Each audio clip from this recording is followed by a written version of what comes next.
Yo, what's up everyone? Welcome back to the channel. Okay, let's get real for a second. Have you ever wondered why some couples just stop getting it on? Like the spark's gone and they're basically living like roommates? Today, we're diving into a juicy topic, sexless marriages in Japan. It's more common than you'd think, and it's not just about losing interest. It's about work, kids, and some wild cultural quirks.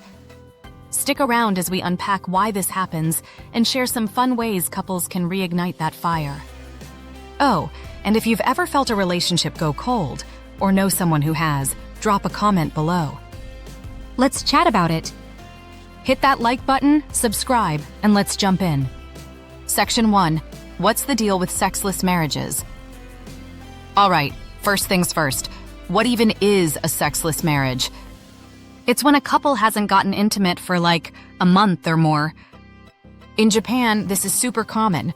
Some studies say up to 40% of married couples are in this boat. Wild, right? But it's not just about not feeling it. There's a whole mix of reasons. Think crazy work schedules, parenting chaos, and even cultural stuff that makes talking about sex feel like a no-go. We're gonna break it down with some real stories to make this hit home.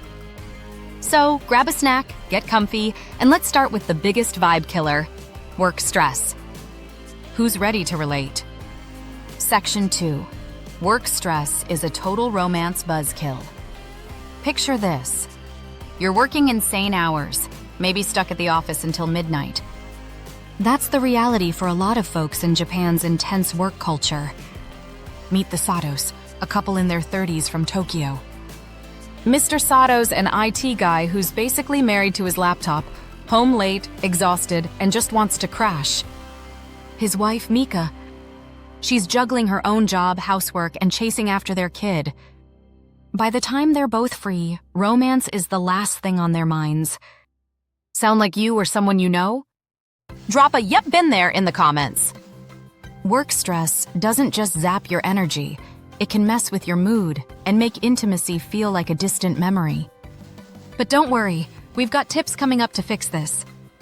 Next, let's talk about kids. Section 3. Kids equal chaos and less romance. Okay, let's be honest. Kids are adorable, but they're also tiny chaos machines. In Japan, moms often take on the bulk of parenting, and it's exhausting. Take the Tanakas, a couple in their 40s with 2 little ones. Mrs. Tanaka's running a marathon every day. School drop-offs, meals, bedtime battles. Mr. Tanaka helps out when he can, but he's drained from long work days. Their love life?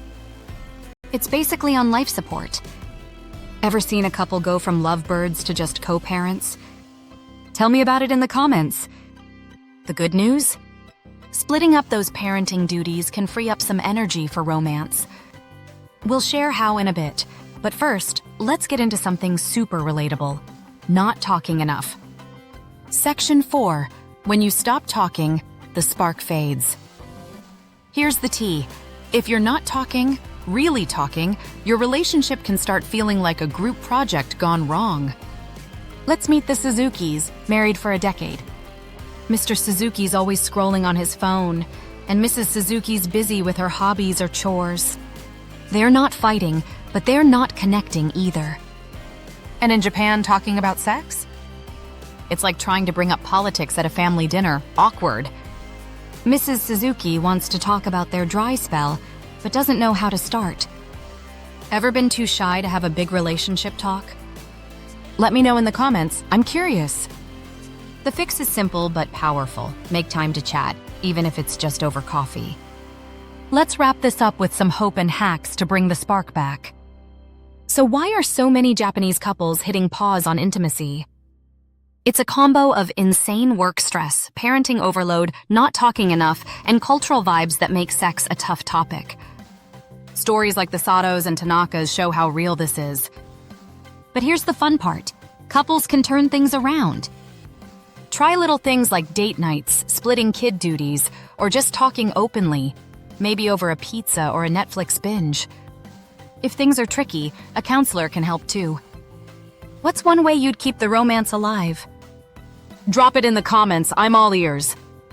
If you loved this deep dive, smash that like button, subscribe, and hit the bell so you don't miss our next video. Thanks for hanging out, and let's keep the love alive. See you next time.